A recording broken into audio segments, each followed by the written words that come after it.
दोस्तों नमस्कार, आदाब, सत श्री अकाल। न्यूज़ क्लिक के कार्यक्रम हफ्ते की बात में आपका स्वागत है। दोस्तों, इस दौर में कुछ समझ में नहीं आ रहा है कि आखिर जो हमारी व्यवस्था, जो हमारी सरकार, जो हमारे जितनी मशीनरी लगी हुई हैं सरकार की कोरोना को फाइट आउट करने में, उससे निपटने में, समाज और सभ्यता को बचाने में, वो किससे लड़ रहे हैं? क्या वो महामारी से लड़ रहे हैं?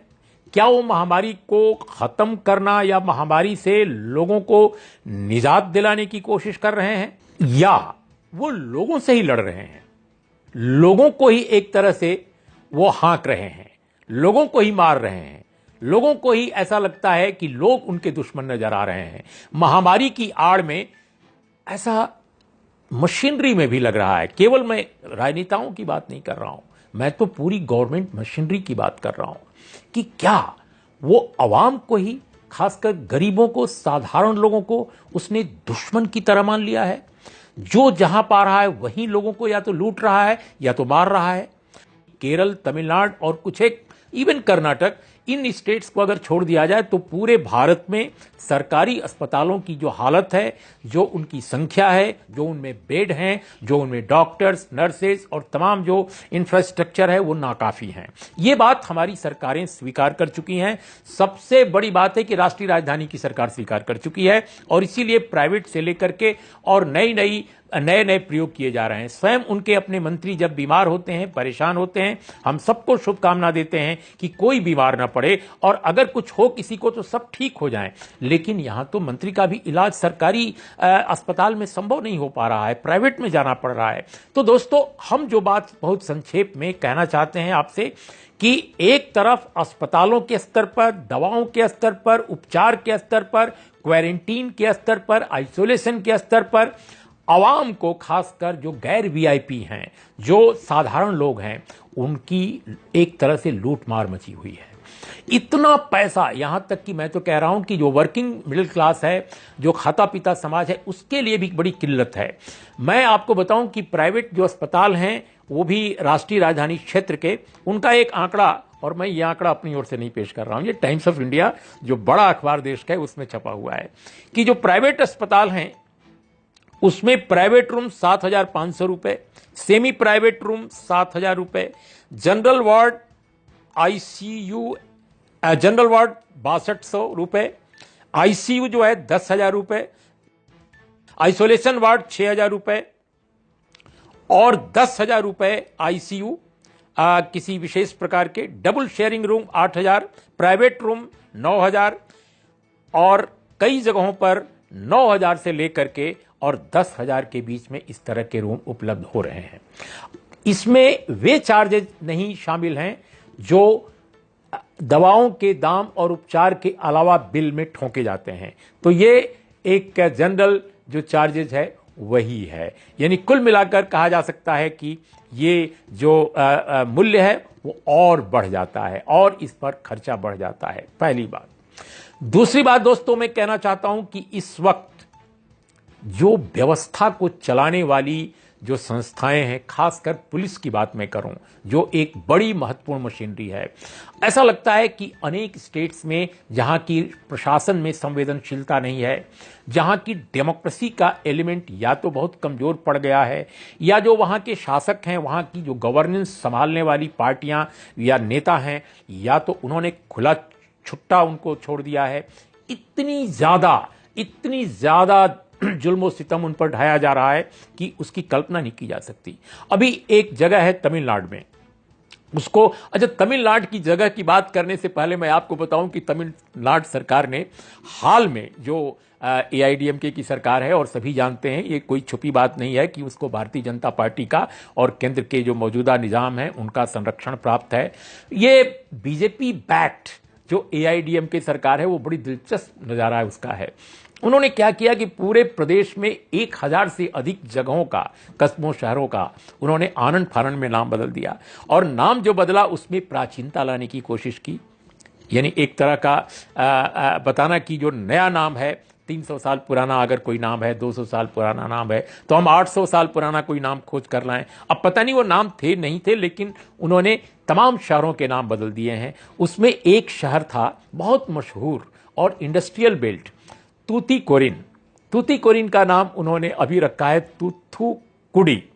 तो तूथुकुडी में अभी बीते शुक्रवार को पी जयराज और बेनिक्स, ये दोनों बाप बेटे हैं, पिता और पुत्र हैं। इनकी बाजार में तूतीकोरिन के एक छोटी सी मोबाइल शॉप है, यानी साधारण लोग हैं।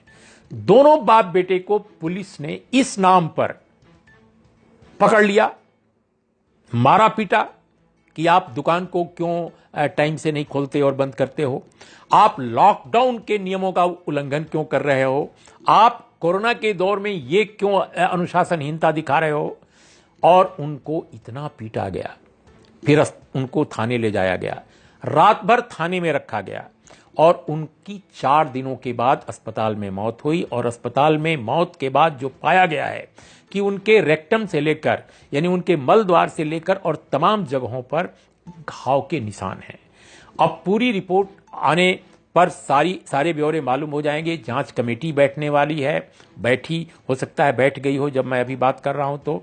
लेकिन इस दरमियान मुख्यमंत्री जो वहां के हैं, जो सरकार चला रहे हैं, उन्होंने मान लिया है कि जरूर पुलिस जुल्म हुआ है, नहीं तो 10-10 लाख रुपया वो मुआवजा नहीं देते। एक आदमी को घर के नौकरी देने जा रहे हैं। और ये तमिलनाडु की पहली घटना नहीं है दोस्तों। हाल के दिनों में लॉकडाउन के दौरान वहां पुलिस अत्याचार में और भी लोग मरे हैं। उसमें एनएचआरसी के पास और भी कुछ कंप्लेन वहां पहुंची हैं, जिसमें से एक केस के मामले में नेशनल ह्यूमन राइट्स कमीशन ने तमिलनाडु सरकार को पिटीशन भी दिया है। अब मेरा यह कहना है दोस्तों कि यह तमिलनाडु की केवल कहानी नहीं है। और आपको और बात याद दिला दें कि यह तूतीकोरिन वही शहर है जहां जो वेदांता ग्रुप है, बहुत बड़ी मल्टीनेशनल कंपनी, उसका एक स्टारलाइट जो कॉपर वहां पर जो एक फैक्ट्री थी, उसमें आप जानते हैं कि 2 साल पहले बहुत बड़ा एक बवाल हुआ था और भयानक वहां पर लोग मरे थे। और जब प्रोटेस्ट किया लोगों ने उस फैक्ट्री में जो कुछ घटनाक्रम हुआ था, तो पुलिस फायरिंग में 13 लोग मारे गए। और इसको लेकर पूरा तूतीकोरिन जो है वो एक पैर पर खड़ा हो गया, प्रोटेस्ट हुआ, बंद हुआ शहर का। मैं सैल्यूट करता हूं वहां के लोगों को कि कम से कम पुलिस दमन के खिलाफ आवाज उठाते हैं। सिर्फ अमेरिका में आवाज नहीं उठती है, भारत में भी उठती है और तमिलनाडु उसका उदाहरण है। अभी जो पी जयराज और बेनिक्स के मामले में जो सरकार हरकत में आई, सरकार पर जो दबाव पड़ा, वो अपने आप नहीं पड़ा दोस्तों। ये केवल मीडिया में तो बहुत कम आया है देश के, हाँ तमिलनाडु के मीडिया में काफी छपा है और कवर भी किया गया है। लेकिन जनता ने, 3 दिन पहले की बात कर रहा हूं, और लोगों ने प्रोटेस्ट किया तब जाकर वहां पर पुलिस के इस भीषण, भयानक, बर्बर दमन के खिलाफ सरकार को दबाव में आकर एक्शन लेना पड़ा। अब सवाल इस बात का है कि क्या एक्शन मुआवजा है, क्या एक्शन एक नौकरी है। और ये मांग वहां पुरजोर ढंग से उठ रही है। डीएमके जो मुख्य विपक्षी पार्टी है, जिसने 25 लाख रुपया कंपनसेशन अपनी ओर से दिया है, लेकिन डीएमके सहित तमाम पार्टियां, वहां की लेफ्ट पार्टीज जो हैं, सीपीआईएम वगैरह, सभी ये मांग कर रही हैं कि हर हालत में जो मारने वाले पुलिसकर्मी हैं उनको गिरफ्तार किया जाए, उनकी नौकरी जो है तत्काल खत्म की जाए और इंक्वायरी कमीशन बैठाया जाए उनको बर्खास्त करके। ये डिमांड की जा रही है। मैं समझता हूं कि ये जेन्युइन मांग है। किसी भी डेमोक्रेसी में ये डिमांड बहुत जरूरी है। लेकिन कुछ एक संस्थाओं का मैंने अभी प्रेस रिलीज देखा, उसमें वो मांग कर रहे हैं कि इसकी जांच नेशनल ह्यूमन राइट्स कमीशन से कराई जाए। मुझे लगता है कि दोस्तों ये नेशनल ह्यूमन राइट्स कमीशन से जांच कराना पता नहीं ये कितना औचित्यपूर्ण है, क्योंकि नेशनल ह्यूमन राइट्स कमीशन पर पहले ही काफी सवाल उठे हुए हैं। और अभी एक और दिलचस्प वाकया हुआ है नेशनल ह्यूमन राइट्स कमीशन को लेकर। नेशनल ह्यूमन राइट्स कमीशन की दिसंबर 2019 में जो जामिया मिलिया यूनिवर्सिटी में हादसा हुआ, जिसमें पुलिस ने लाइब्रेरी में घुस करके बच्चों को पीटा, लड़कियों को नहीं छोड़ा, लड़कियों को भी पीटा बहुत जगहों पर, और उसके सारे विजुअल मौजूद हैं, पूरे देश के सामने पूरी दुनिया ने देखा है। लेकिन जामिया में पुलिस हिंसा के मामले में जो एनएचआरसी की रिपोर्ट आई है, जिसको तमाम मीडिया में भी रिपोर्ट किया गया है, उसमें एक तरह से पुलिस को अभयदान सा मिल गया है। अभयदान सा मैं कह रहा हूं। और उसमें पुलिस अत्याचार पर सिर्फ एक बात कही गई है कि लाइब्रेरी में पुलिस जो वायलेंस है उसको अवॉइड किया जा सकता था, लेकिन पूरी घटना के लिए उन्होंने पूरी रिपोर्ट में ऐसा लगता है कि वहां की जो स्टूडेंट कम्युनिटी है और उनके पीछे छुपे कथित कौन लोग हैं उनको जिम्मेदार ठहरा दिया है। ऐसा लगता है कि स्टूडेंट्स ने स्वयं वायलेंस को इनवाइट किया। दिलचस्प बात यह है कि जांच करने वालों में पुलिस अधिकारी वो सबसे लीडरशिप में, और एनजीओ के भी कुछ लोग उसमें शामिल बताए जाते हैं। पता नहीं किस तरह के हैं, कौन हैं। लेकिन इस पूरी जांच पड़ताल पर एक गंभीर सवाल उठ रहे हैं जो एनएचआरसी ने जामिया के मामले में जांच की है। और अब नेशनल ह्यूमन राइट्स कमीशन ने अब ये कहा है, सिफारिश की है कि असल बात यह है कि जामिया के वायलेंस में कौन लोग पीछे थे, क्या साजिश थी, इसके लिए दिल्ली पुलिस का जो क्राइम ब्रांच है वो एक एसआईटी गठित करे। तो फिर मानवाधिकार की जांच का क्या मतलब है? अगर पुलिस दमन की जांच पुलिस ही करेगी, कमाल की बात है, पुलिस दमन करे, पुलिस जांच करे, पुलिस फैसला कर दे, तो फिर तो कोई मतलब नहीं है। ह्यूमन राइट्स बॉडीज का मतलब नहीं है, न्यायपालिका का भी मतलब नहीं है। तब अगर ये रिकमेंडेशन, इस तरह की सिफारिशें आती हैं तो मुझे लगता है कि मानवाधिकार आयोग पर भी, राष्ट्रीय जो आयोग है बहुत महत्वपूर्ण संस्था है दोस्तों। ऐसा लगता है कि इस दौर में, महामारी के इस दौर में, और महामारी से पहले की भी बात है, बहुत सारे सवालों पर एक गंभीर सवाल उठ रहे हैं कि क्या हमारी संवैधानिक संस्थाएं, क्या हमारी जो लोकतंत्र की बहुत महत्वपूर्ण जो संस्थाएं, जो वॉचडॉग कही जाती हैं, क्या वो हमें फेल कर रही हैं? क्या वो हमारे लोकतांत्रिक मूल्यों को वाकई उनका संरक्षण नहीं कर पा रही हैं? अगर वो स्टेट की संस्थाओं को, जिन पर दमन का आरोप है, अगर उनके बचाव में उतरती हैं, तो मुझे लगता है कि ये बहुत ही हैरत अंगेज बात है दोस्तों। और बिल्कुल चलते चलते मैं कहूंगा कि कुछ एक मसलों पर कई बार इन संस्थाओं से अच्छे भी काम होते हैं। मैं ये नहीं कह रहा हूं कि हमेशा इन्होंने ऐसे ही गलत किया है या इनकी आलोचना केवल हुई है। इनकी प्रशंसा हमने स्वयं अपनी रिपोर्ट में की है। इन्होंने जब 8 राज्यों के चीफ सेक्रेटरी और डीजीपी को मानवाधिकार आयोग ने पिटीशन दिया था, इसी कोरोना दौर में, इसी लॉकडाउन जब चल रहा था तब, कि 8 राज्यों में 15 लोग पुलिस दमन से मारे गए। ये आरोप है, और ये आरोप कॉमनवेल्थ ह्यूमन राइट्स इनिशिएटिव नाम की संस्था ने जांच करके अपनी रिपोर्ट मानवाधिकार आयोग को सौंपी थी।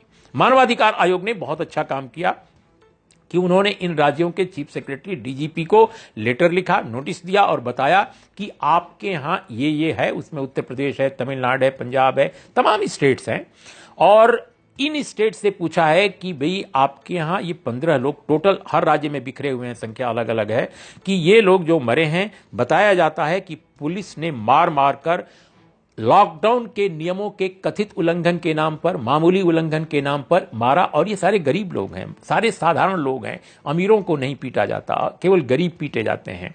और उसमें 15 में 12 जो हैं सड़क पर या किसी दुकान में या किसी बाजार में मारे गए। 3 के बारे में कहा जाता है कि वो पुलिस हिरासत में मारे गए। इस पर उन्होंने नोटिस दिया है। अब पता नहीं कि अभी तक ह्यूमन राइट्स जो कमीशन है उसने इन लोगों की रिपोर्ट्स पर उन सरकारों से जवाब पाया या नहीं पाया, लेकिन यकीनन दोस्तों, अगर मीडिया रिपोर्ट्स की माने तो जो कॉमनवेल्थ ह्यूमन राइट्स इनिशिएटिव ने रिपोर्ट मानवाधिकार आयोग को सौंपी है, उसमें तो सिर्फ 15 लोग हैं। अगर आंकड़ा देखा जाए मीडिया रिपोर्ट्स के आधार पर, तो पूरे लॉकडाउन के दौरान संख्या जो है मरने वालों की पुलिस दमन में पुलिस दमन में मैं कह रहा हूं, भूख प्यास से, बीमारी से और सड़क पर चलते हुए दुर्घटना से, उनकी बात छोड़ दीजिए, उनकी संख्या तो मीडिया रिपोर्ट्स के हिसाब से 600-700 तक पहुंच जाती है, लेकिन सिर्फ पुलिस दमन से मरने वालों की संख्या भी बेतहाशा बढ़ी होगी और उसका पूरा आंकड़ा आना बाकी है, क्योंकि हमारे देश में जो लोकतांत्रिक संस्थाएं हैं वो कमजोर पड़ी हैं और इस तरह का जो डेटा कलेक्शन है वो भी ठीक से नहीं हो पा रहा है। एक दौर में बहुत सारी संस्थाएं, पीयूडीआर है, पीयूसीएल है, काफी एक्टिव थी। इस दौर में वो उनमें भी कमी आई है, उनमें भी कमजोरी आई है, जिसकी वजह से सूचना के स्तर पर भी एक तरह की वैचारिक दरिद्रता दिखाई देती है। लेकिन दोस्तों, हम ये जरूर कहेंगे कि ये अजीब दौर है कि समझ में नहीं आता कि कोरोना के इस दौर में लोग, सरकार, संस्थाएं, उसकी मशीनरी हमारी स्टेट की, वो कोरोना से, महामारी से लड़ रही है, उससे निजात दिला रही है सभ्यता, संस्कृति और समाज और लोगों को, या वो आवाम, खासकर गरीबों से लड़ रही है? किससे लड़ रही है? ये दुनिया में एक ऐसा उदाहरण, ज्यादातर जो लोकतांत्रिक और विकसित मुल्क हैं या विकासशील मुल्क हैं वहां कहीं नहीं दिखेगा। थोड़ा बहुत ब्राजील, बल्कि ब्राजील में थोड़ा बहुत नहीं, काफी हद तक, जो ये जेयर बोल्सोनारो साहब हैं, जो वहां के हुकूमत संभाल रहे हैं, जो हमारे 26 जनवरी को हमारे गेस्ट भी थे हमारे देश के गणतंत्र दिवस परेड पर, उनके मुल्क में जरूर इस तरह के गंभीर आरोप आ रहे हैं कि वहां भी दमन काफी हो रहा है लोगों का, खासकर गरीबों का। लेकिन अपने मुल्क में जहां माना जाता है कि लोकतंत्र की जड़ें मजबूत रही हैं, वहां ऐसा होना कोरोना के दौर में गरीबों पर, आवाम पर, साधारण लोगों पर, खासकर जैसे तुतीकोरन में जैसा हुआ है, ये हैरतअंगेज है, ये शॉकिंग है, दुर्भाग्यजनक है और शर्मनाक है। बस यही कहकर मैं अपनी बात खत्म करता हूं। नमस्कार, आदाब, सत श्री अकाल।